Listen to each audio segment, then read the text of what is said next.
Alô galera, tudo bom com vocês? Professor Alisson.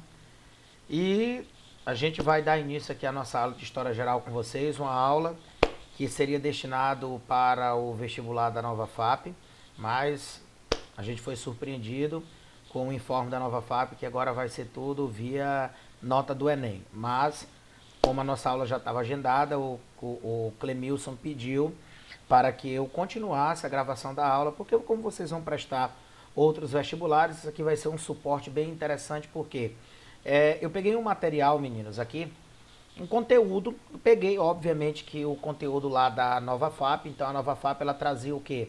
Idade moderna e idade contemporânea, tanto na parte de História Geral como História do Brasil, e como eu teria duas aulas, eu iria trabalhar uma aula História Geral e a outra aula a parte de História do Brasil.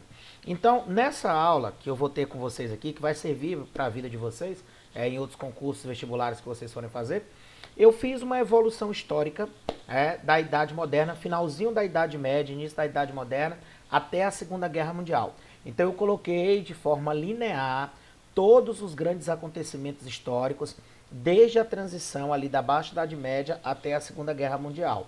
Vou mostrar para vocês aqui como é que vai ser essa evolução. Algo bem simples, bem dinâmico, para vocês pegarem aquele bizu, aquele toque importante sobre o assunto, para a gente no final responder algumas questões a respeito exatamente do assunto que a gente está tratando. Então, ó, linearmente eu peguei essa linha do tempozinho aqui, ó, falando exatamente sobre os assuntos que são preponderantes no início, né? Transição do feudalismo para o capitalismo, que vai do século XII até o século XV. E nesse processo você vai ter todos esses movimentos aqui, ó, entre o século XII e o século XV, né? Que é o renascimento comercial e urbano, renascimento cultural, a formação dos estados nacionais, a expansão ultramarina, e a partir do século XVI você tem a reforma e a contrarreforma. Então, do século XII até meados ali do século XVI, você vai ter um processo de transição, e esse processo de transição vagarosamente, ele vai culminando com a saída do mundo feudal, a introdução do mundo capitalista. Durante o século XVII, durante o século XVIII, a política mercantilista se expande e a Revolução Industrial consolida o capitalismo. Então esse organograma que tem aqui é exatamente para vocês observarem esse processo evolutivo dos principais acontecimentos que nós vamos ter entre o século XII e o século XV e perceber que a Idade Moderna do século XVI até o século XVIII é um momento onde você vai ter uma grande transformação estrutural e que a gente vai da formação do absolutismo até a Revolução Francesa. Então, observando esse organograma, observem exatamente os assuntos que estão na sequência. Ó. Você tem a poderosa expansão marítima, que foi um movimento entre os séculos XV e XVI, movimento que será liderado por portugueses e espanhóis. Aqui eu busquei exatamente um slide onde vocês pudessem ter todas as características da expansão marítima, fator, o que vai gerar a expansão marítima, por que Portugal foi pioneiro, quais eram os objetivos da expansão marítima, tanto portuguesa como espanhola, ou seja, a busca de metais, a busca de matéria-prima, de terra e principalmente especiarias, é o que faz com que o Oceano Atlântico seja desbravado e que a partir daquele momento as potências europeias se joguem ao mar à procura de riquezas para tentar superar toda aquela crise do século XIV que foi gerada pela guerra, pela peste e pela fome. Então, a expansão marítima, lembra uma coisa, ela nada mais é do que um processo de superação da crise do século XIV. Perfeito? Agora, foi importante para a Europa? Espetacular. Porque vai abrir horizontes, vai gerar uma globalização e vai provocar com que um novo continente comece, digamos assim, a ser desbravado, que é o continente americano, que a gente vai já tocar sobre esse assunto. É nesse período também que nós temos de expansão marítima, nós temos o grande renascimento cultural, não é isso? Que é um momento de mudança de ideologia. Você tem aquele sistema teocêntrico sendo substituído por um sistema antropocêntrico racional, onde o humanismo, o racionalismo, o individualismo, o classicismo, o naturalismo são características presentes. E a Itália é que será exatamente o símbolo desse renascimento. E nesse momento, meninos, onde você está tendo esse grande desenvolvimento do renascimento, é importante que vocês entendam que o renascimento, ele não é apenas uma mudança estética, ele é uma mudança estética artística, uma mudança científica, mas ela também é uma mudança ideológica. E aí, nesse trilhar de mudanças ideológicas, o Renascimento também vai abrir discussões. E essas discussões e críticas à Igreja Católica provocam a explosão da Reforma Protestante. Nós vamos ter 3 grandes reformas protestantes no século XVI: Lutero, João Calvino e Henrique VIII. Luteranismo, calvinismo e anglicanismo. 3 religiões que rompem com a Igreja Católica e tentam exatamente dar uma nova visualização, uma nova estruturação da organização que você vai ter de religiões dentro do continente europeu. Obviamente que isso vai ser um impacto muito forte para a Igreja Católica, porque ela vai perder fiéis, e aí para ela tentar conter a expansão do protestantismo e a queda no número de fiéis, a Contra-Reforma ela é feita, tendo como principais bases da Contra-Reforma a reativação da Inquisição e a criação da Companhia de Jesus, né? Os grandes jesuítas que serão mandados para a América para poder catequizar esses grandes nativos. E fizeram um trabalho espetacular. Então, praticamente de maneira simultânea, expansão marítima, reforma e renascimento. Olha o tanto que o mundo está mudando. E nesse momento histórico, aqui eu coloquei um outro quadrinho para vocês, onde vocês vão ver todas as grandes reformas, com as características, locais onde ela aconteceu. Então, deem uma olhada nisso aqui no slide que vai ser enviado para vocês, que é bem interessante para vocês, de fato, conseguirem perceber a característica de cada reforma. Associada a isso, você tem a formação do absolutismo, né, onde o rei, novamente, ele concentra poderes e ele submete todos os grupos sociais, não é isso? O rei, ele cobra impostos da burguesia. A burguesia, junto com o restante do terceiro estado, pagam impostos e são submetidos ao poder do rei, mas eles não têm privilégios, certo? Eles pagam impostos, não têm privilégios, e para não dizer que alguma coisa é feita para eles, o rei simplesmente cria a política mercantilista para promover um processo de ascensão econômica da burguesia. Então, dentro do terceiro estado, burguesia e camponeses, a burguesia é o grande diferencial, porque você vai ter uma política econômica de estado, que é o mercantilismo, voltado para o desenvolvimento da burguesia. Já o povo, nenhum direito, só dever e de pagar impostos. Já do outro lado, você vai ter o clero e a nobreza, que são os protegidos do rei, e que ali eles vão receber cargos, títulos, pensões, e que o rei nesse momento ele é absoluto. E o rei ele não é somente absoluto, o rei é divino. Não é à toa que nesse momento vocês vão estudar, galerinha, muitos autores que são fundamentais para a organização do absolutismo, como Nicolau Maquiavel, com a sua teoria de centralização do poder político na mão do príncipe, Thomas Hobbes, com a ideia do seu contrato social, e Jacques Bossuet, com a sua caracterização, que refere-se exatamente à teoria do direito divino, que vai sustentar toda a estrutura do gigantesco absolutismo europeu. E, como eu mencionei para vocês, o Estado absolutista ele tem na sua política mercantilista a sua base de formação, onde o mercantilismo tem algumas características básicas, como metalismo, protecionismo, balança comercial favorável, o colonialismo. Então, todas essas características unidas simplesmente formam a estrutura econômica que nós temos dentro do mundo moderno, que é a estrutura do mercantilismo. Tá bom? E concomitante a isso, o vestibular da Nova FAP, ela cobrava um assunto interessante, galera, que era qual? As revoluções inglesas no século XVII. Professor, o que é que são essas revoluções inglesas, meus amiguinhos? As revoluções inglesas, elas nada mais são do que um grande movimento que vai acontecer na Inglaterra no século XVII. São 2 revoluções no século XVII, a Revolução Puritana e a Revolução Gloriosa. Professor, eu nunca consegui entender essas 2 revoluções, pois te liga numa coisa. As 2 revoluções, cada uma delas, ela tem uma característica diferente, é óbvio, certo? É óbvio. Mas as 2 elas são burguesas, já que fique bem claro. Tanto a puritana como a gloriosa são organizações burguesas. A Revolução Puritana mata um rei, certo? Carlos I, e a Revolução Gloriosa destitui um rei, que é Jaime II. E, professor, qual das 2 de fato é importante? Cara, as 2 são importantes. Mas se tu quer saber aquela que de fato vai consolidar a Inglaterra como uma monarquia liberal e uma potência a nível mundial a partir desse momento, é a Revolução Gloriosa. A Revolução Gloriosa é o pontapé inicial para que a Inglaterra se transformasse na primeira grande potência liberal do planeta a partir da assinatura da Bill of Rights, que é o grande documento que vai ser assinado pelo rei, onde a partir desse momento o rei da Inglaterra pode usar uma frase. Qual é? O rei reina, mas quem governa é o parlamento. Perfeito? Então a Bill of Rights é exatamente o documento que vai limitar o poder do rei dentro da Inglaterra. Perfeito? Além disso, no momento que essa estrutura gigantesca está se formando dentro da Europa, é interessante que você perceba também que você tem os europeus olhando para a América, né? Porque a Espanha encontrou ouro. O Brasil, Portugal produzia cana, Portugal vai explorar o pau-brasil, posteriormente Portugal também vai explorar ouro e diamante aqui no Brasil, a Espanha já explorava ouro e prata, então essas regiões aqui ó, são regiões riquíssimas e que obviamente mais de 98% do continente estará na mão de dois países, que são Portugal e Espanha. É por isso que saques, invasões, tentativas de conquista de territórios existem em grande quantidade. Só no Brasil tu lembra que espanhóis, franceses, holandeses, os caras passaram aqui tentando gerar o rodo no Brasil, principalmente franceses e holandeses, não é isso? E com relação à colonização da América Espanhola, eu peguei esse organogramazinho aqui exatamente para tu ver uma coisa, ó. Olha como ele é interessante.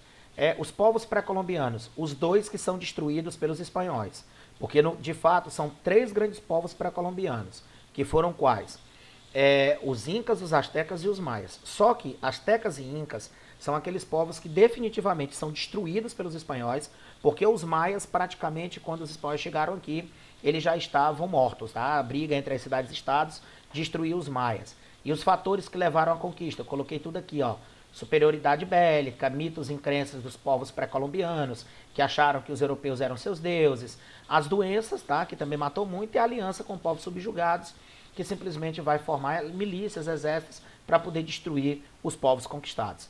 E o sistema de organização espanhol, ele foi organizado em cima de vice-reinos, casas de contratação, os cabildos, economicamente a mita encomienda, a estrutura social muito bem rígida entre chapetones e crioulos, certo? Então, você tem uma organização espanhola muito mais rígida do que a estrutura que vocês veem na história do Brasil. Mas nesse momento, onde a história do Brasil está sendo montada, a estrutura da colonização espanhola também está sendo organizada, tá bom? E o final da Idade Moderna, meninos, eles nos reserva momentos históricos importantes e se a Idade Moderna começa com uma revolução de ideias, que é o Renascimento, a Idade Moderna também termina praticamente com uma revolução de ideias, né, que é o Iluminismo. E segundo a gente tem as referências, John Locke, o pai do liberalismo político, é considerado o primeiro grande nome que a gente vai ter dentro dessa mega estrutura liberal, e são exatamente das ideias liberais de Locke que nós vamos ter as estruturas do iluminismo sendo montadas. Quer ver? Ó? Liberalismo, origem, revoluções inglesas, lembra? Puritana e gloriosa. Crítica ao antigo regime, ao absolutismo, mercantilismo, à sociedade de privilégios. E de John Locke, novos autores posteriormente se desenvolvem, como Montesquieu com a sua teoria dos três poderes, não é isso? Rousseau com a sua República Democrática e Voltaire com o seu anticlericalismo e voltado também para a ideia do despotismo esclarecido, tá bom? O liberalismo político de Locke influencia o liberalismo econômico de Smith, a ideia da mão invisível que vai gerar a base da Revolução Industrial. As consequências dessas ideias iluministas vão gerar a Revolução Industrial, a Revolução Francesa, ambas no século XVIII, e no século XIX, essa onda liberal ainda vai pegar três grandes revoluções, 20, 30 e 48.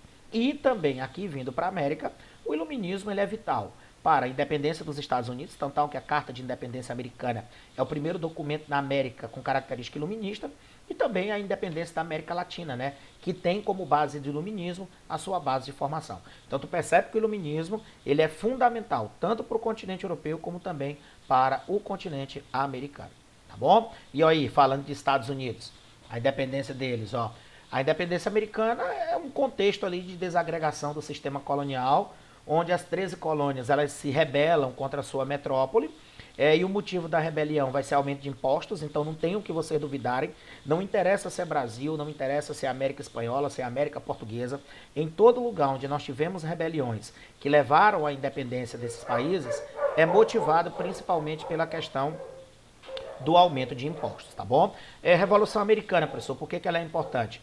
Porque foi a primeira grande região da América que se rebela contra um grande país europeu, que foi a Inglaterra, consegue a sua independência através de uma guerra gigantesca, obviamente contando com apoio europeu, como da França e da Espanha, mas ao mesmo tempo é importante porque aqui as bases do iluminismo são montadas com a declaração de independência e que vai servir como base para que outros países da América queiram se inspirar nos Estados Unidos para também se tornarem livres, tá bom? E Olhem aqui, os últimos momentos da Idade Moderna, né? Os últimos momentos da Idade Moderna são associados à poderosa Revolução Industrial, uma revolução que começa na Inglaterra, tá bom? E que essa Revolução Industrial, ela simplesmente teve nos britânicos, nos ingleses, a sua base de formação, por quê? Os caras tinham dinheiro, os caras tinham matéria-prima, os caras tinham fonte de energia, mão de obra, tinham tudo que naquele momento facilitaria o desenvolvimento da Revolução Industrial. Tecnicamente, meninos, nós temos hoje, né, os grandes historiadores e geógrafos já dizem que nós temos 4 grandes revoluções industriais, né? Aqui no slide eu coloquei as 2 primeiras, que são vital, porque como eu vou só até a Segunda Guerra Mundial, então para mim vai interessar aqui as 2 grandes revoluções, né? A primeira etapa, que é uma etapa plenamente europeia, né, plenamente só dentro da Europa, onde principalmente o setor têxtil é aquele que vai se destacar.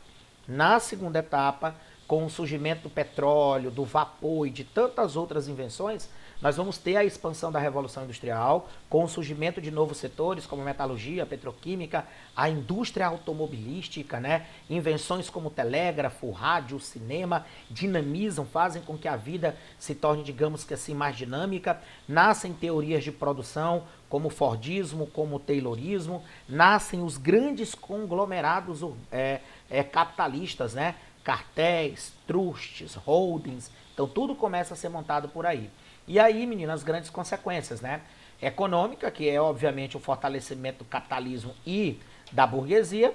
Politicamente, você vai ter as críticas ao capitalismo, então vão começar a surgir movimentos sociais, como o cartismo e ludismo, para tentar melhorar um pouquinho a vida do povo, né? Porque o êxodo rural, a urbanização, fez com que simplesmente você tivesse um núcleo de população miserável. O tempo que eles passam fora de casa enfraquece os laços familiares, então tudo isso vai ser cobrado nos movimentos sociais. E uma outra grande consequência que tu tem, que são os movimentos, que são as consequências ambientais, né? E que hoje o planeta, ele cobra tanto da gente, né? Não é à toa que a gente está passando aí por esse período de quarentena mundial, alguns lugares já estão voltando ao normal, mas eu acho que vocês devem ter visto aí reportagens de que em muitos lugares do mundo, né? A natureza, ela conseguiu dar sinais de que ela pode se recuperar muito rápido, como no Himalaia, como nos canais de Veneza, como na poluição na Índia, na China. Então isso é importante para a gente ver o quanto a natureza ela é poderosa, perfeito? E além da Revolução Industrial, aquilo que é considerado o grande marco, como eu coloquei para vocês aqui, é a transição da Idade Moderna para a Idade Contemporânea, onde você vai ter uma Revolução Francesa. E professor, por que a Revolução Francesa aconteceu? Simples o ditado, quanto maior o gigante, maior a queda. A França foi o maior país absolutista, então tu já leva uma coisa na tua cabeça. Quanto mais absolutista for um país, mais desigualdade social ele tem. Então é por isso que, por conta das desigualdades sociais e da raiva da burguesia que está sendo escanteada do processo político, é que tu vai unir o povo com a burguesia. E aí o maior movimento social da história acontece. Você vai ter a queda da Bastilha, você vai ter a execução de um rei, você vai ter os girondinos comandando a Revolução durante o maior tempo, mas você vai ter um momento interessante da Revolução Francesa, que eu quero que vocês tomem cuidado, que é esse momento da Convenção Nacional aqui, ó, que é o momento, galerinha, onde os vestibulares mais gostam, porque é o momento onde os jacobinos estão no poder, é o momento onde o povo está no poder. Marat, Robespierre, são as reformas populares, mas o derramamento de sangue também vai ser grande, com a grande era do terror, não é isso? Os jacobinos se perdem por causa de tanto sangue derramado, são destituídos, os problemas continuam na França, até que um senhorzinho, né, chegou no poder para poder aliviar a barra, que foi um tal de Napoleão Bonaparte, tá bom? Então eu coloquei esse outro slide aqui para vocês notarem exatamente a grande evolução que a gente foi fazendo, né? Feudalismo, o capitalismo, né, o mercantilismo, o liberalismo. Aqui dentro desse slide vocês vão ver aqui, ó, do século XIV até o século XVIII, ó. Então aqui vocês vão ter os principais acontecimentos que nós temos nesse período, que mudou tanto a estrutura da organização da sociedade europeia e, obviamente, que vai influenciar a nível mundial. O certo é que a gente sai do período da Idade Moderna e entra na Idade Contemporânea. E aí, meninos, o guia da Nova FAP, o que é que ela falava? Falava de alguns assuntos aqui da Idade Contemporânea, como, por exemplo, a independência da América Espanhola, né? Assim como a independência do Brasil. A Espanha também vai começar a perder suas colônias.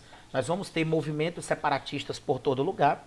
E esse cara que tu tá vendo aí, Simão Bolívar, é o grande líder, né? O grande crioulo que vai liderar o movimento separatista aqui na América, né? Principalmente na região da América do Sul, porque o México vai se tornar independente por um movimento interno, a América Central rompe do México e vai se fragmentando, e aqui você tem Uruguai, Paraguai, Brasil, e que não foram independentes por Simão Bolívar, mas praticamente todo o restante é pelas mãos desse cara, Simão Bolívar, que montou o grande exército dos Andes, que vai tornar a América livre. Então tal, que tu anda aqui pelos Andes, cara, é muito difícil você não ver algum monumento em homenagem a Simão Bolívar.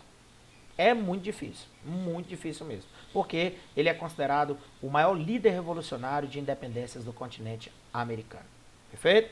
Além da independência da América Espanhola, um outro tópico que o vestibular da Nova FAP cobrava, né, é os tipos de socialismo. E aí você vai ter, ó, olha aqui, ó, 5 tipos. O utópico, que é uma mistura de tentativa de igualdade social, mas permanecendo com o capitalismo, ou seja, é utópico, porque não tem condição. Como é que tu quer tirar a desigualdade social mantendo o capitalismo? Sendo que o capitalismo, o principal ponto negativo é a desigualdade. Tá fora. Socialismo científico, esse rapazinho aqui, ó, tá charmando para vocês, fazendo charminho. Karl Marx, né, com as suas teorias revolucionárias, das revoluções proletárias, perfeito, da formação do socialismo, a se atingir o comunismo. Então o socialismo científico nasce no século XIX, né, ali na transição da primeira metade do século XIX para a segunda metade, com Karl Marx e Friedrich Engels. Na cola do socialismo científico tem o anarquismo. Professor, qual é a diferença de socialismo científico para anarquista? O científico, ele quer fazer uma evolução. Ele quer sair do capitalismo, fazer uma revolução proletária, chegar ao socialismo, eliminar a propriedade privada e desigualdades sociais e ir para o comunismo, que é a desigualdade, a extinção do Estado. Então, o socialismo científico, o que é que ele quer? Algo gradual. Capitalismo, socialismo, comunismo. O que é que os anarquistas querem? Através da guerra, eliminar o capitalismo e simplesmente destruir o Estado, introduzindo a anarquia comunista. Tá bom? Socialismo cristão é o socialismo da Igreja Católica, né? É interessante, o socialismo cristão condena o socialismo científico, perfeito? Porque todo socialista não gosta de religião, vou ser bem claro dentro desse sentido. Dentro de que sentido, professor? Galera, quem opta por ser realmente ligado às ideias marxistas não gostam das religiões, por quê? Porque para eles a exploração do homem para com o homem é em todos os aspectos, inclusive do mental. Então a religião é uma forma de exploração, por isso que todo Estado socialista que se montou destruiu as suas religiões, tá bom? Então o socialismo cristão é o socialismo da Igreja Católica, onde ela condena o marxismo, mas ela tenta exatamente tocar o coração da grande burguesia para que eles sejam um pouco mais justos com os seus proletários. E o socialismo real é o socialismo que foi montado pelo demônio, ou seja, Joseph Stalin. É que daqui a pouco a gente fala um pouquinho sobre ele, perfeito? Eu coloquei também aqui, ó, um slidezinho belíssimo para vocês, mostrando aqui a diferença entre os sistemas políticos, comunismo, socialismo, social-democracia, liberalismo, anarquismo. Então deem uma olhada nisso aqui que vocês vão ter uma característica mais idealizada do que as questões podem cobrar de vocês, tá bom? Final do século XIX, a gente vai ter duas grandes coisas importantes acontecendo. Quais são essas coisas, professor? A unificação da Itália e da Alemanha, pelo amor de Deus. A unificação desses dois países são fundamentais. Esse carazinho que tu tá vendo aqui, ó, Camilo Cavour, e principalmente esse cara que tu tá vendo aqui, ó, Otto von Bismarck. Eles vão criar dois novos países, Itália e Alemanha, e simplesmente o nascimento de Itália e Alemanha é o que a gente chama na Europa de a quebra do equilíbrio europeu. Pessoal, o que é a quebra do equilíbrio europeu? Vamos lá. Quais eram as potências que mandavam no mundo? Inglaterra e França. E agora estão surgindo novos países que querem incomodar. Então eles estão quebrando a estrutura do planeta. Por isso que tu tem a Primeira Guerra Mundial. Exatamente porque esses países nascem, são países que nascem, principalmente a Alemanha, muito forte, e esses países vão começar a incomodar, principalmente Inglaterra e França. E é por causa disso que a gente vai ter tanto a Primeira como a Segunda Guerra Mundial. E já que a gente está falando de Primeira e Segunda Guerra Mundial, olha aqui, ó, o grande motivo que vai gerar o problema. É o grande motivo que vai gerar o problema. Oh, garapa. É o que a gente chama de neocolonialismo, tá? Quando vocês receberem o slide, vocês corrijam bem, só que quando eu fui fazer o copy-cola eu fiz errado, não mudei, peço desculpa. Aqui, onde você tem unificações tardias e política das nacionalidades, é o neocolonialismo, que é o fator principal da Primeira Guerra Mundial. Que fique bem claro. Por quê? Todo mundo está se desenvolvendo, então todo mundo está precisando de matéria-prima, fonte de energia, mercado consumidor e mão de obra. E aí os grandes países europeus vão para dominar o continente africano e o continente asiático, E obviamente que a disputa de territórios é o que de fato vai gerar a explosão dessa besteirinha aqui, ó. A explosão da Primeira Guerra Mundial. O primeiro grande conflito, a Guerra das Guerras, que era para encerrar todos os problemas do continente europeu, mas não vai. E a Guerra Mundial ela vai ser desenvolvida da seguinte maneira, né? Você vai ter a galera que tinha colônias, França, Inglaterra e Rússia, e do outro lado você tem a galera que não tem colônias e que quer colônias, Alemanha, Áustria e a Itália. Então, meninos, é muito simples. A Primeira Guerra Mundial, ela nada mais é do que uma guerra por disputa de áreas coloniais. Você tem do lado da Tríplice Entente a galera que tem colônia e do outro lado quem não tem. Então isso vai gerar o choque, provoca exatamente o atentado de Sarajevo, que foi a morte do arquiduque Francisco Ferdinando, que é o que vai provocar a explosão da Primeira Guerra, né? Uma guerra que tem como grande vitorioso, eu não tenho a mínima dúvida de dizer isso, os Estados Unidos. Por quê? Os Estados Unidos começam neutro, ficam patrocinando França e Inglaterra, e no momento que a Rússia saiu da guerra por causa da Revolução na Rússia, que havia uma possibilidade da Alemanha vencer o conflito, os Estados Unidos eles entram, destroem a Alemanha e simplesmente saem como país vitorioso e como país que simplesmente está com a Europa economicamente na sua mão. Então, por mais que a Primeira Guerra Mundial tenha sido vencida por França e Inglaterra, mas essa vitória ela é mentirosa. Porque quem sai por cima da carne seca realmente são os Estados Unidos. Que terminou a Primeira Guerra Mundial, eles estão se consolidando como a maior potência econômica do mundo. Terminou a Segunda Guerra Mundial, eles se consolidam como a maior potência geopolítica. Primeira Guerra Mundial, vitória da Tríplice Entente, mas a Primeira Guerra Mundial vai deixar uma sequela. Qual foi? Meu filho, o Tratado de Versalhes. Exatamente o tratado que vai humilhar a Alemanha. A Alemanha não vai gostar dessas humilhações e por conta disso vai explodir uma Segunda Guerra Mundial. Então a gente termina a primeira, já começando a olhar para a Segunda Guerra. Enquanto a gente tem essa transição entre a Primeira e a Segunda Guerra Mundial, existem alguns episódios que são bem interessantes, como por exemplo, ó, a Revolução na Rússia. Para tu entender a Revolução na Rússia, não precisa ter muita dificuldade. É só tu entender a Revolução Francesa. É praticamente a mesma coisa. Dois países absolutistas com dois incompetentes no trono. França, Luís XVI, Rússia, Nicolau II.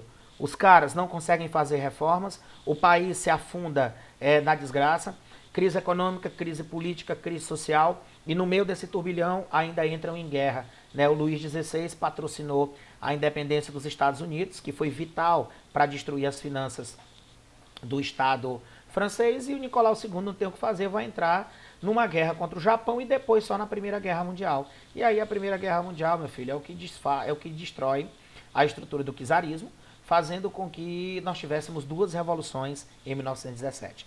Primeiro, a Revolução de Fevereiro, que é a revolução do grupo menchevique, que é comandada por Kerensky, que começou a fazer reformas políticas e econômicas, mas fez uma porcaria, que foi qual? Manter a Rússia na guerra. E aí, por causa da manutenção da Rússia na guerra, é que você vai ter uma outra revolução no final de 17, que é a Revolução Bolchevique, a Revolução de Outubro, que simplesmente tira a Rússia da guerra e introduz, através de Lenin, de fato, o socialismo. Esse socialismo ele vai se desenvolver a partir da década de 20, porque no final da década de 10 nós tivemos uma guerra civil onde os bolcheviques venceram, e quando o Lenin assumiu o poder, o Lenin criou duas coisas que foram interessantes para a Rússia, que foi a NEP, a nova política econômica, e principalmente a formação da grande União Soviética.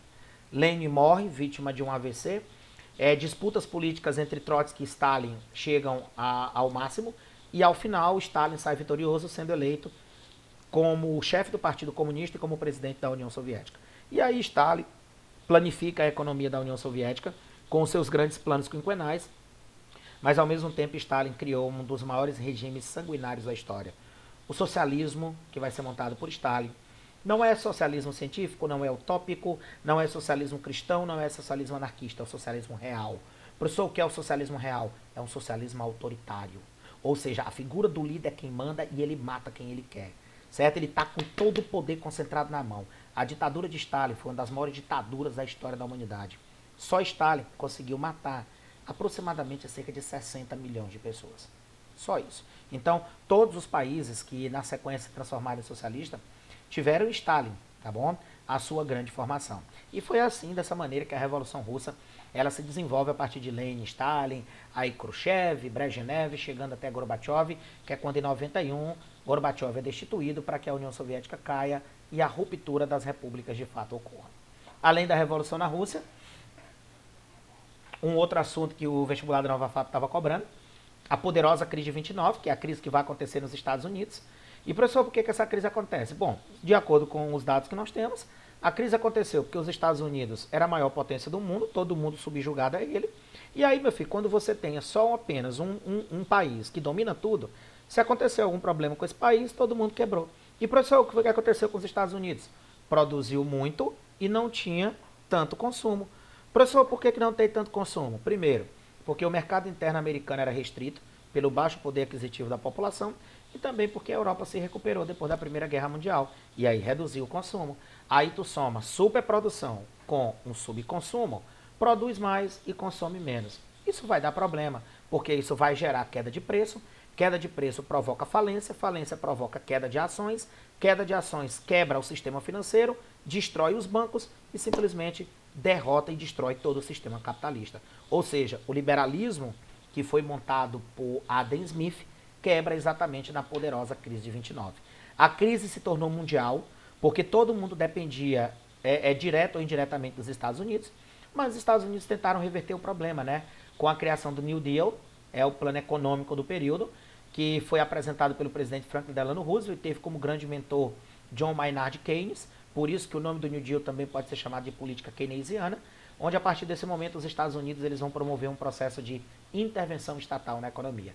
Esse cara que vocês estão vendo aqui, ó, simpático, o Superman, ele significa o símbolo da recuperação americana da crise de 29. Então, quando vocês pegarem uma questão, que vocês forem vendo aqui o Superman, vocês já saibam que ele representa a superação dos Estados Unidos da crise. Agora, uma coisa que eu quero deixar bem claro para ti. O que é que vai fazer com que os Estados Unidos superem a crise de 29? O New Deal, mais isso aqui. A Segunda Guerra Mundial. Só que, para a Segunda Guerra Mundial acontecer, os regimes totalitários, eles nasceram. Perfeito? Como assim, professor? Cara, o clima de desespero na Europa pós Primeira Guerra Mundial e principalmente pós crise de 29 vai ser uma verdadeira desgraça. A Europa estava no chão, o nacionalismo europeu estava uma desgraça. E aí, simplesmente nesse momento, onde você tem países destruídos por uma grande crise econômica, é o momento que começam a aparecer heróis. E que esses heróis, eles se auto-intitulam salvadores da pátria e que somente um Estado forte, totalitário, através de uma ideia de patriotismo, de Deus acima de tudo, simplesmente começa a desenvolver esse culto muito poderoso. Ou seja, a religião sempre associada à ideologia dentro dessas características. Todo Estado totalitário usa a religião. Usa a religião. Foi assim em Portugal, foi assim na Alemanha, foi assim na Itália, foi assim na Espanha. Na Itália foi criado só o Vaticano. Só isso. E dado para a Igreja Católica. Então os caras eles usam a religião como uma forma de desenvolvimento de uma ideia nacionalista, exatamente para trazer a população para junto deles. E aí a população miserável, uma população destruída pela guerra e pela crise de 29, acredita nesses caras e simplesmente a Segunda Guerra Mundial vem. Benito Mussolini e Adolf Hitler são os grandes símbolos desse movimento totalitário que simplesmente vai levar o mundo para a Segunda Guerra Mundial. Professor, e o que foi a Segunda Guerra Mundial? Cara, a Segunda Guerra Mundial, ela nada mais é do que uma continuação da primeira. Você vai ter Alemanha e Itália, aí eles trouxeram o Japão, que o Japão também queria colônias, e do outro lado você tem França e Inglaterra. Estados Unidos e União Soviética começam neutros. Estados Unidos começa neutro por causa da crise de 29, a União Soviética começa neutra por causa do pacto de não agressão que assinou com o Hitler. E aí no primeiro momento da guerra, por causa da Blitzkrieg, o Hitler ele consegue simplesmente muitas vitórias, mas o Hitler não ganhou a guerra, meninas, exatamente por dois problemas. Primeiro, ele não conseguiu invadir a Inglaterra, e ao não conseguir invadir a Inglaterra, ele teve que mudar os planos de ataque dele, atacando a União Soviética. E aí no momento que ele ataca a União Soviética em Stalingrado e os Estados Unidos, que estavam neutros, são atacados pelo Japão lá em Pearl Harbor, é o momento que duas grandes potências entram na guerra, Estados Unidos e União Soviética. Que fique bem claro, se na Primeira Guerra Mundial os Estados Unidos entraram e destruíram tudo, sendo os grandes heróis da Primeira Guerra Mundial, na Segunda Guerra Mundial a União Soviética foi fundamental. Obviamente que a União Soviética não aguentaria sozinha o Hitler, teve muito capital, alguns bilhões de dólares, foram jogados pelos Estados Unidos na União Soviética. Por quê? Porque os Estados Unidos perceberam que somente a União Soviética era o país que tinha força para destruir o nazismo. E o acordo foi muito bem feito. Qual foi o acordo? Os Estados Unidos, França e Inglaterra atacariam a Alemanha pela parte ocidental, a União Soviética atacaria a Alemanha pela parte oriental, encaixotando as duas, e o acordo foi feito. Qual foi o acordo? A gente vai unir forças, atacando por lados opostos do mundo, e quando a gente destruir a Alemanha, a gente simplesmente divide ela no meio, que são as famosas zonas de ocupação. A partir desse momento nasceu a parte ocidental do mundo, a Alemanha Ocidental, a Alemanha Oriental, a Guerra Fria começa. Então a Guerra Fria ela é um projeto da Segunda Guerra Mundial. E um dos fatos mais marcantes dessa Segunda Guerra Mundial, que vocês devem lembrar, são os atentados atômicos ao Japão. Atentados atômicos que simplesmente fazem com que naquele momento a maior arma de letalidade da história seja apresentada. E aí, oficialmente, com a execução de Mussolini, com o suicídio de Hitler, com as bombas atômicas que foram lançadas sobre o Japão, a Segunda Guerra Mundial se encerra. Estados Unidos, o grande líder político, econômico, militar do mundo, cria a ONU, e a partir desse momento a nova ordem mundial, uma ordem bipolar, se organiza no planeta. Viu? Então, olha o tamanho dessa varredura que eu fiz para vocês aí. Óbvio que foi algo muito superficial, pela questão do tempo, mas é algo que já dá para vocês terem um norte, terem uma ideia do que significa de fato esse grande momento da Idade Moderna e da Idade Contemporânea. E aí, para a gente fechar, nos meus cálculos aqui faltando cerca de 14 minutos, vamos responder algumas questões que eu coloquei aqui sobre os assuntos que nós trabalhamos, né? Olha aqui, vamos trabalhar a questão número 1. Questão 1 diz o seguinte: comparando as colônias da América Portuguesa e da América Espanhola, pode-se afirmar que, letra A função dos encomendeiros foram idênticas às dos colonos que receberam sesmarias no Brasil. Não. Até porque os encomendeiros, qual era a função deles? A função dos encomendeiros era simplesmente chegar aqui, eles não recebiam terra, eles recebiam apenas o aval da coroa espanhola para poder explorar e para poder pagar os impostos. Né? Os colonos, eles vão, de fato, colonizar aqui o território brasileiro. Letra B, a mão de obra escrava africana foi a base de sustentação das atividades mineradoras em ambas as colônias. Está errado. No Brasil, sim, a mão de obra escrava é a principal dos negros africanos. Na espanhola vai ser a indígena, através da mita e da encomenda. A atuação da Espanha, diferente de Portugal, foi contrária às diretrizes mercantilistas. Nenhum país europeu foi contra o mercantilismo, já que o mercantilismo é a política econômica do período. Letra D, as manufaturas têxteis foram proibidas por ambas as coroas. Não, só quem proibiu foi Portugal, certo? Só no Brasil. Então, tal que quando tu vai estudar a conjuração mineira, lá tem, né, uma das coisas que os mineiros queriam, que é a instalação de fábricas no Brasil. Então, só sobrou a letra E. As atividades agrárias e mineradoras se constituíram na base das exportações das colônias das duas Américas. Ou seja, o colonialismo, a exploração agrária e mineral é o que sustenta Portugal e Espanha. Primeira questão aqui sobre a América, né? Portuguesa, espanhola, inglesa, tudo praticamente semelhante nas áreas de exploração. Alternativa correta, letra E. Tá bom? Vou fazer uma segunda questão aqui. Olha, a autoridade do príncipe é limitada pelas leis da natureza do Estado. O príncipe não pode, portanto, dispor de seu poder e de seus súditos sem o consentimento da nação, e independentemente da escolha estabelecida ao contrato de submissão. Olha, na hora que a gente vê que a autoridade do príncipe, o cara já tinha uma pegadinha para ele, porque na hora que ele vê príncipe, ele já ia lembrar de Maquiavel. Só que a questão, ela tem por base o texto da enciclopédia. Isso é um texto da enciclopédia. E olha o que é que ele está dizendo. Ó, o príncipe não pode, portanto, dispor de seu poder e de seus súditos sem o consentimento da nação. Então, é correto afirmar que o autor da enciclopédia, o que é que ele está querendo dizer? Que pressupunha, como os demais iluministas, que os direitos de cidadania política era igual para todos os grupos sociais e étnicos. Negativo. Étnico não. Tão tal que a escravidão foi mantida em muitas regiões, mesmo com o iluminismo. Propunha o princípio político que estabelecia a lei para legitimar o poder republicano e democrático. O único grande iluminista que tem essa ideia de republicanismo democrático é Rousseau. Os outros são adeptos de uma monarquia. Apoiava uma política para o Estado submetido aos princípios da escolha dos dirigentes pela nação por meio do voto universal. Cara, sufrágio universal é a única revolução que pregou isso, foi a francesa na fase jacobina. Mas por um curto período de tempo. Sufrágio universal é a segunda metade do século XIX, então não serve para esse período. Acreditava, como os demais filósofos iluministas, na Revolução Armada. Não, nem todos queriam fazer a Revolução Armada. Tem muitos que querem apenas uma mudança política do Estado. Então só sobra a letra E. Defendia, como a maioria dos filósofos iluministas, os princípios do liberalismo político que se contrapunham aos regimes absolutistas. Segunda questão, alternativa, letra E. Terceira questão. Depois que a Bíblia foi traduzida para o inglês, todo homem, ou melhor, todo rapaz e toda rapariga, capaz de ler o inglês, convenceram-se de que falavam com Deus onipotente e que entendiam o que ele dizia. Ou seja, isso aqui é uma frase do livro de Thomas Hobbes, né, do comentário de Thomas Hobbes, onde você está vendo que ele está ironizando, né? Porque um dos pontos fundamentais da reforma foi a livre interpretação da Bíblia. Então, cada um, através da sua subjetividade, poderia simplesmente interpretar a Bíblia, o que para muitos era uma heresia.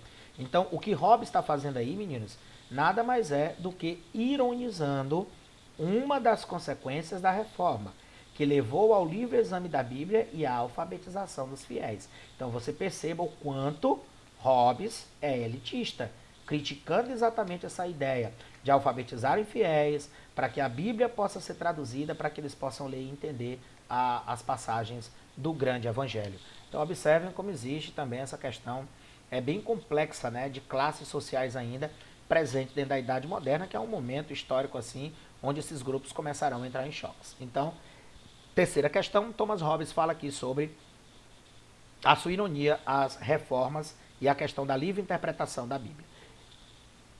Passando para a questão 4, olha como o tema é vasto, ó.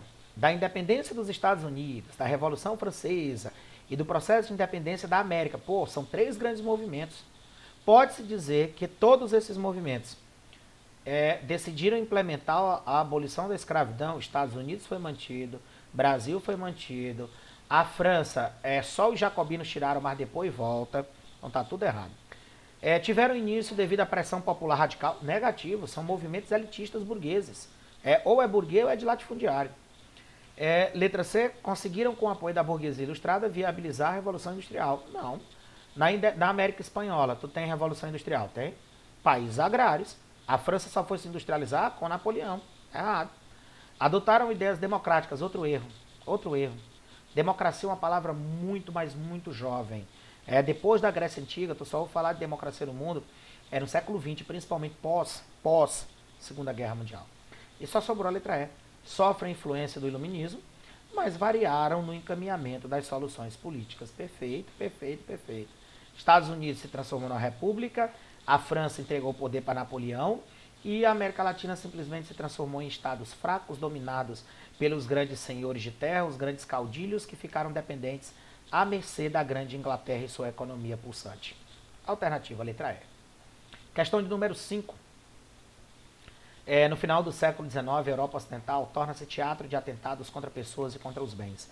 Sem poupar os países do norte, essa agitação afeta mais a França, a Bélgica e os estados do sul, na Itália e na Espanha. Provoca ou sustenta revoltas camponesas. Numerosos e espetaculares atentados são cometidos contra soberanos e chefes de governo. O trecho trata das ações empreendidas em geral por qual dessas ideologias. Professor, pelo amor de Deus, como é que eu vou saber disso? Cara, é muito fácil. 2 dicas para vocês. Século XIX. E outra dica, atentados contra soberanos e chefes de governo. Ou seja, eu estou atacando quem? Eu estou atacando o Estado. Qual desses grupos aqui, através de ataques no século XIX, quer destruir o Estado? É o anarquismo. Fascismo é século XX, o comunismo é gradual, militarismo é característica do fascismo, fundamentalismo já é uma característica do século XX para os grupos terroristas, então só sobra anarquismo, pelas dicas que eu disse a vocês. Atentados principalmente contra soberanos e chefes de governo. É destruição do Estado. Alternativa, letra A, anarquistas. Questão 6. Ele pergunta, para ser um pouco mais simples para vocês, ele quer saber quais são os motivos da Primeira Guerra Mundial. Alternativa, letra A, vamos para os erros. Ou a letra B, ascensão militar dos Estados Unidos é pós-primeira, fascismo pós-primeira, desemprego pós-primeira, partilha da África, tudo bem, tá certo, neocolonialismo tá certo, desmembramento da Tchecoslováquia, isso aí só é depois da queda do Muro de Berlim. Ali naquele processo ali de crise do leste europeu. Ânschluss, dentro da Segunda Guerra, já é dentro do nazismo, né? É o momento que o Hitler anexa a Áustria. Política de apaziguamento é a tentativa de Inglaterra e França evitar a Segunda Guerra Mundial. Crise da Etiópia também é a questão da invasão da Itália à região da Etiópia, formação do eixo Está errado porque é a Segunda Guerra Mundial. Conferência de Versalhes também está errado porque é consequência de Primeira Guerra. Fim dos impérios otomano e austro-húngaro, é final de primeira. Formação da Tríplice Entente, está certo. Plano Scharlach está errado porque é um plano alemão da Primeira Guerra Mundial. E o assassinato do arquiduque está certo. Então só tem duas certas aqui, que é o arquiduque e a Tríplice Entente. Crise do Marrocos está correto. Pan-eslavismo russo está correto. Ascensão de Lenin está errado. Porque Lenin chega ao poder em 17, né, quase no final da guerra. Partilha da África e da Ásia estava certo. Surgimento da Liga das Nações está errado. Porque a Liga das Nações é o órgão que vai nascer ao final da Primeira Guerra Mundial. Então, alternativa, o que gera a Primeira Guerra Mundial, letra A, viu? Imperialismo, rompimento do equilíbrio europeu, nacionalismo, a política de alianças e as questões balcânicas, culminando com a morte e o assassinato de Francisco Ferdinando, que é o incidente de Sarajevo. Então, questão sobre a Primeira Guerra Mundial, alternativa letra A. Questão de número 7. Vamos lá para a gente finalizar. O socialismo é a abolição das classes. Para abolir as classes, devemos abolir as diferenças entre o operário e o camponês. Devemos transformá-los todos em operários. Lenin. Sobre o processo de construção do socialismo na Rússia, a afirmativa correta é: está dizendo aqui na letra A que a Rússia anexou território na primeira. Está errado. Na Primeira Guerra Mundial, a Rússia faz é perder territórios. Polônia e Ucrânia são perdidas pela Rússia. A revolta ocorrida na Guarda Vermelha possibilitou o Manifesto de Outubro, com o qual foi deposto o czar Nicolau II. Não, esse Manifesto de Outubro é uma tentativa do Nicolau II de reformar a Rússia, que foi uma reforma completamente fracassada. A vitória dos extremistas revolucionários mencheviques. Está errado bem aqui, ó, porque extremista, quem era revolucionário extremista na Rússia eram os bolcheviques. Os mencheviques eram moderados, tá bom? No governo de Lenin, instituiu-se a NEP, olha, que se caracterizou por estimular a produção em pequenas manufaturas e o comércio privado. E adiciona aí a formação da União Soviética. Perfeitíssimo. A industrialização da Rússia socialista foi alcançada no início do governo de Stalin em 24. Não, 24 é o ano que o Lenin morre. Certo? Stalin assume 26 e somente a partir da final da década de 30 para 40 é que tu vai ver de fato a industrialização na Rússia através dos planos quinquenais se desenvolvendo. Então tem outro erro, ó, os planos não foram extintos, eles são criados pelo Stalin. Então, alternativa sobre a Revolução Russa, questão 7, alternativa letra D de dado. Questão número 8, as últimas 3 questões aqui rapidinho. Aqui fala sobre uma crise de produção, ó. Você vê o empresário queimando a produção, você vê o povo protestando, e aí a pergunta é bem simples. A charge se refere a uma das crises cíclicas do capitalismo, a queda da Bolsa de Valores de Nova York em 29. E nela evidencia-se uma das características dessa crise. Alternativa letra E, galera. O alastramento do desemprego e a consequente redução do poder aquisitivo do mercado consumidor norte-americano. Alternativa letra E. Tá bom? Questão número 9 sobre totalitarismo, né? Ele aqui, ó, nas primeiras sequências de O Triunfo da Vontade, filme de Hitler, Hitler chega num avião como um Messias. Olha aí, ó. O sol desapareceu atrás das nuvens, mas quando o Führer chega, os raios do sol cortam o céu hitleriano. Ou seja, o que é isso aqui? Propaganda. Usou-se o cinema exatamente para fazer uma poderosa propaganda de Hitler como o grande líder que vai salvar a nação alemã. Alternativa letra C. Uso do cinema como propaganda militar e culto da figura um líder, que é uma característica dos estados totalitários. E para fechar, a 10ª questão sobre a Segunda Guerra Mundial, essa charge, Stalin e Lenin, né, casando. O que é que significa isso, professor? Foi o pacto que foi assinado entre eles para que a Segunda Guerra Mundial começasse, né? O Hitler chegou para o Stalin e diz: Stalin, eu vou começar uma guerra, não vou te atacar por 10 anos e você também não vai me atacar. Você aceita? Stalin aceitou.